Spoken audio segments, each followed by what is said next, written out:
Hello everyone and welcome to my channel. My name is Maria and on my channel I create videos around everything nursing. So subscribe to my channel if you want to see more videos like that, and also make sure you give this video a thumbs up. I hope everyone is doing well. So in this video we're basically going to be talking about the 4 types of toxic mentors and what to do if you have one. But before we do that, let's just look at what a mentor is, what their role is, what they look like.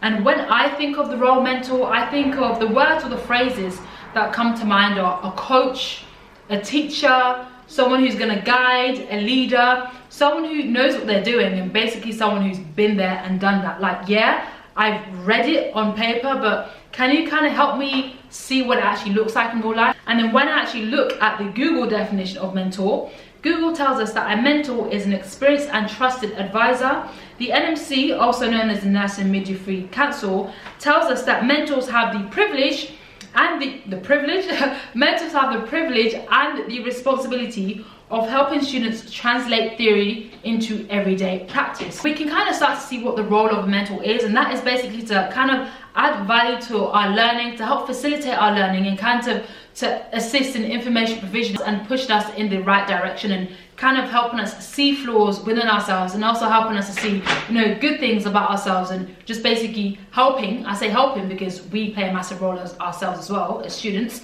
and as student nurses, but helping us to basically see the best of ourselves and evolve into the nursing practitioner that we would like to be in the future. When we see our mentor, we should see at least something in our mentors that we would like to emulate, something that we would like to practice in the future. Nursing mentors, in a sense, help to eliminate or reduce the discrepancies between where we are and where it is that we want to be in the future. They need to have good listening skills, they need to be inclusive, they need to be open and honest, they just need to be generally good people in general. And then when I think of the 6 C's, they have to have good communication skills, they need to be courageous, because not only are they going to stand up, do they need to stand up for their patients, for themselves.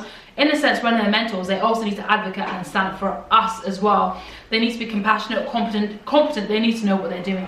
You can't learn from someone who doesn't know what they're doing. So those are a handful of skills, a handful of traits that I believe all mentors should have. Also able to give feedback, and also someone with a great deal of emotional intelligence.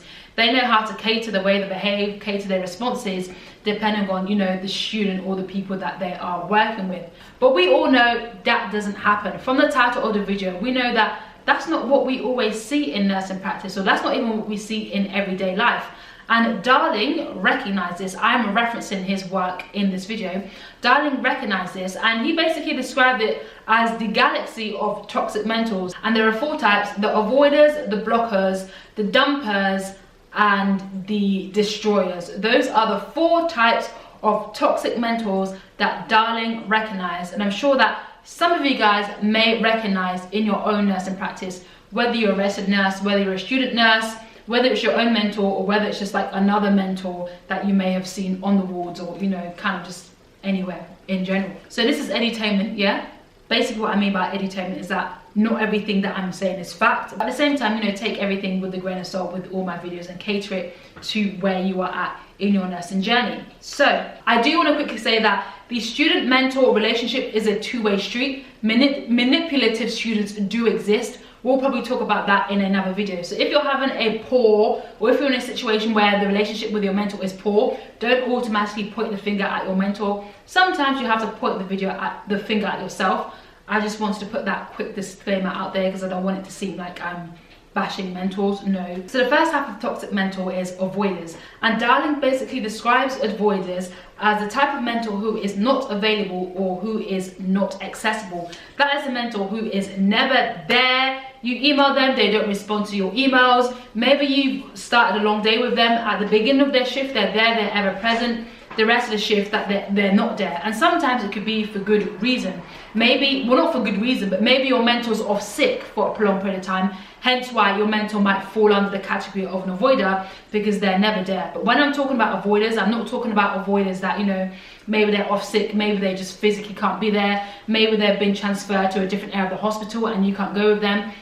I'm talking about the mentors that sometimes make an active effort to not be there. When I think of avoiders as well, avoiders aren't just avoiding you physically. Sometimes they may avoid you mentally. You could be with your mentor for the whole of your shift, for the whole of your mentor, for the whole of your placement. You've been with them for the whole of that time. But when it comes to your midpoint interview, or when it comes to your closing interview, they have nothing positive to say, or they have nothing negative to say. And when I say negative, they have no feedback to give. Like, they kind of be like, oh, Maria, this has been good. I've identified this that you're good at. Maybe something you should work on is this. They're not just physically absent. Sometimes avoiders can be mentally absent. So yeah, that is the first type of toxic mentor. Luckily, during your nursing school placement, you will have more than one mentor. The second type of toxic mentor are what Darling labels as dumpers. And that is basically when you get thrown into the deep end. Dumpers will throw you into the deep end and they will leave you to either sink or swim. Some people can sink, which is a shame, and some people swim, which maybe might piss some of their mentors who fall under the category of dumpers. An example could be, oh Maria, I know you've got a 20-minute break, but rather than you relaxing during your 20-minute break, I want you to prepare a presentation during your break and be ready to present it to the rest of the team by lunchtime today. I've actually seen this in real life. I've actually seen this, a very similar situation in real life. There was a medical student and he was working with one of the doctors, and the doctor asked him a question and he didn't really know the question, or he didn't maybe answer it to like the best level that the doctor was expecting. So the doctor said, okay, it's the end of your shift. When we get home, I want you to prepare a 30-minute presentation so that you can present it in handover the next day. And the student, luckily, I'm so happy that the medical student stood up for himself, and he basically said that that's just unrealistic. He basically said, like, it's the end of his shift, I've literally worked 13, 14 hours, how do you expect me to go home, prepare a 30-minute presentation on a topic that you clearly know that I am not really good at, and think that I'm going to be here at 7 the next day to present it to 30 plus doctors during handover? And I'm so happy he stood up for himself, because I imagine that there are some students who don't stand up for themselves and they're panicking, and then they come the next day with a shitty presentation, and it's going to be shitty, or it's not going to be great, because one, the mentor already identified that that is their weak point. Two, because they've worked 13 hours, maybe slept for 8, they've got to be up at 7 the next day, like, it was never going to work. But yeah, that is what I would describe in that situation.